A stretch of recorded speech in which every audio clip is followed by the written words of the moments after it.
నమస్కార 42 రోజుల technical teachers certificate లేదా టీటీసీ ట్రైనింగ్ తీసుకుంటున్న కాబోయే ఉపాధ్యాయులందరికీ ఈ ప్రత్యేక సెషన్కు స్వాగతం. ఈరోజు మనం తరగతి గదిలో వాడే అత్యంత పాత కానీ పవర్ఫుల్ టెక్నిక్ అయిన లెక్చర్ విధానం గురించి మాట్లాడుకోబోతున్నాం. ఒక సాధారణ లెక్చర్ను అత్యంత ఆకర్షణీయమైన క్రియేటివ్ మరియు యానిమేటెడ్ క్లాస్రూమ్ ఎక్స్పీరియన్స్గా ఎలా మార్చాలో మనం ఈ సెషన్లో డీకోడ్ చేద్దాం. ఇక్కడ మనం గమనించాల్సిన ఆసక్తికరమైన విషయం ఏమిటంటే, ఈ మొత్తం కాన్సెప్ట్కి ఇదొక కంప్లీట్ బ్లూ ప్రింట్ లాంటిది. ఒక లెక్చర్ అసలు ఎలా స్టార్ట్ అవ్వాలి, దాని వెనుకున్న మెకానిజం ఏంటి అన్నదిందులో చాలా స్పష్టంగా ఉంది. డెఫినేషన్ దగ్గర్నుంచి దాన్ని ఎక్కడా ఎలా వ్యూహాత్మకంగా వాడాలనే వరకు ప్రతిదీ ఇక్కడుంది. సో ఆలస్యం చేయకుండా ఈ బ్లూ ప్రింట్ను ఒక్కో అడుగు ముందుకు వేస్తూ విశ్లేషిద్దాం. ఈ ప్రయాణంలో మన ఎజెండా చాలా సింపుల్. లెక్చర్ విధానమంటే ఏమిటి, దాని ముఖ్య లక్షణాలు, లాభనష్టాలు, అందులో స్టూడెంట్ రోల్ ఏంటి అనేది చూస్తాం. ఆ తర్వాత దీన్ని సమర్థవంతంగా ఎలా వాడాలి, ఏ సందర్భాల్లో ఖచ్చితంగా వాడాలి అనే ప్రాక్టికల్ విషయాలు మాట్లాడుకుందాం. మొదటి భాగం, లెక్చర్ విధానం అంటే ఏమిటి?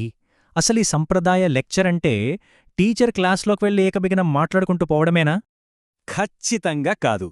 సింపుల్గా చెప్పాలంటే ఇది కేవలం మాట్లాడటం కాదు, ఇదొక చాలా సిస్టమాటిక్ ప్రాసెస్.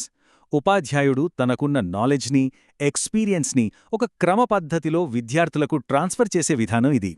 ఇక్కడ టీచర్ చెప్తుంటే స్టూడెంట్స్ శ్రద్ధగా వింటారు, అర్థం చేసుకుంటారు, నోట్స్ రాసుకుంటారు. వినడానికి చాలా బేసిక్గా అనిపించినా నాలెడ్జ్ ట్రాన్స్ఫర్కి ఇంతకంటే సాలిడ్ మెథడ్ మరొకటే లేదు. రెండవ భాగం, ముఖ్యమైన లక్షణాలు. ఇప్పుడు ఈ లెక్చర్ విధానం వెనుక ఉన్న అసలు మెకానిక్స్ ఏంటో చూద్దాం. అవే దీన్ని ఇంత స్పెషల్గా మార్చాయి.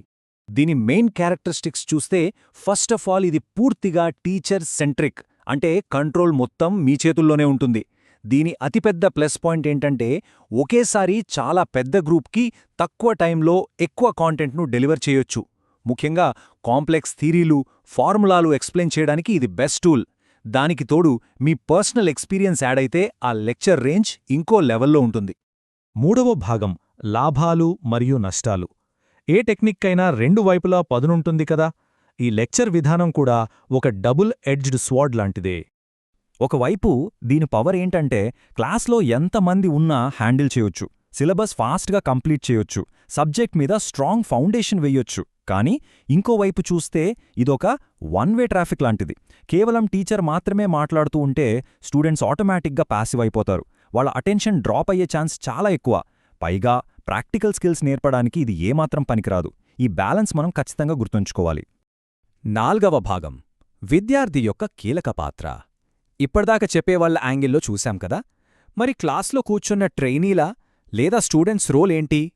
లెక్చర్ సక్సెస్ అవ్వాలంటే క్లాస్లో స్టూడెంట్స్ ఊరికే కూర్చుంటే సరిపోదు. వాళ్ళు యాక్టివ్గా ఇన్వాల్వ్ అవ్వాలి. ముందుగా ఫుల్ ఫోకస్తో వినాలి, మెయిన్ పాయింట్స్ క్యాచ్ చేయాలి. అలాగే ఇంపార్టెంట్ అనిపించినవి నోట్స్ రాసుకోవాలి. డౌటొస్తే వెంటనే అడగాలి. ఈ ప్రాసెస్ జరిగితేనే మీ లెక్చర్కి 100% న్యాయం జరిగినట్లు. ఇక్కడే మనకు పెద్ద డౌట్ వస్తుంది. 100 మంది ఉన్న క్లాస్లో ప్రతి ఒక్కరి అటెన్షన్ని ఎలా పట్టుకోవాలి? ఎవ్వరూ నిద్రపోకుండా, బోర్ ఫీల్ అవ్వకుండా ఎలా యాక్టివ్గా ఉంచాలి? దీనికి ఆన్సరే మన నెక్స్ట్ టాపిక్. 5వ భాగం, సమర్థవంతమైన బోధనకు సూచనలు. ఒక ఆర్డినరీ లెక్చర్ను ఎక్స్ట్రార్డినరీగా మార్చే ఆ వ్యూహాలేంతో ఇప్పుడు చూద్దాం. ఇవి మీకు ఒక బెస్ట్ టూల్ కిట్లా పనిచేస్తాయి. ఇవి నిజంగా గేమ్ చేంజర్స్. సెషన్ స్టార్ట్ చేయగానే అసలు ఈరోజు ఏ గోల్ రీచ్ అవ్వబోతున్నామో క్లియర్గా చెప్పాలి. కాంప్లెక్స్ టాపిక్ అయినా సరే సింపుల్, ఎఫెక్టివ్ లాంగ్వేజ్లో బ్రేక్డౌన్ చేయాలి.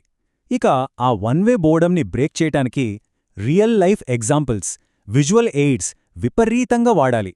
మధ్య మధ్యలో వాళ్ళని క్వశ్చన్స్ అడుగుతూ థింకింగ్ మూడ్లో ఉంచాలి.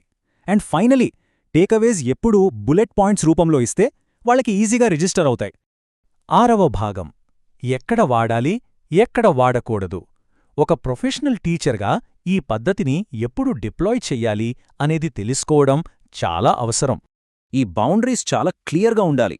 ఒక కొత్త కాన్సెప్ట్ ఇంట్రడ్యూస్ చెయ్యాలన్నా, హిస్టరీ లేదా కోర్ థియరీస్ చెప్పాలన్నా కళ్ళు మూసుకుని లెక్చర్ మెథడ్ వాడేయచ్చు.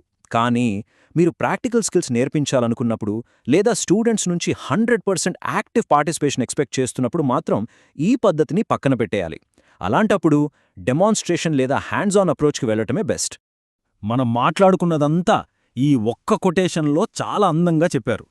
మంచి లెక్చర్ అంటే స్పష్టత, క్రమబద్ధత, ఉదాహరణలు, ఆసక్తికరమైన ప్రదర్శన. ఇదొక పర్ఫెక్ట్ హార్మోని అన్నమాట. ఉపాధ్యాయుని స్పష్టత, విద్యార్థి ఏకాగ్రత, ఈ రెండూ కలిసినప్పుడే ఆ క్లాస్ రూమ్ ఎక్స్పీరియన్స్ అద్భుతంగా ఉంటుంది.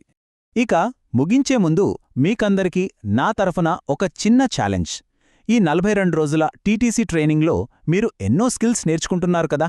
మరి రేపు మీరు క్లాస్ రూంలోకి వెళ్ళాక స్టూడెంట్స్ కేవలం ప్యాసివ్గా వినే శ్రోతల్లా కాకుండా వాళ్ళ బ్రెయిన్స్కి పని చెప్పేలా ఈ పాత లెక్చర్ విధానాన్ని ఒక సృజనాత్మక యానిమేటెడ్ క్లాస్ రూమ్ ఎక్స్పీరియన్స్గా ఎలా డిజైన్ చేయగలరో ఒక్కసారి ఆలోచించండి. ఈ థాట్ని మీతోనే ఉంచుతూ మరింత ఇన్నోవేటివ్గా నేర్చుకుందాం, నేర్పిద్దాం. All the best.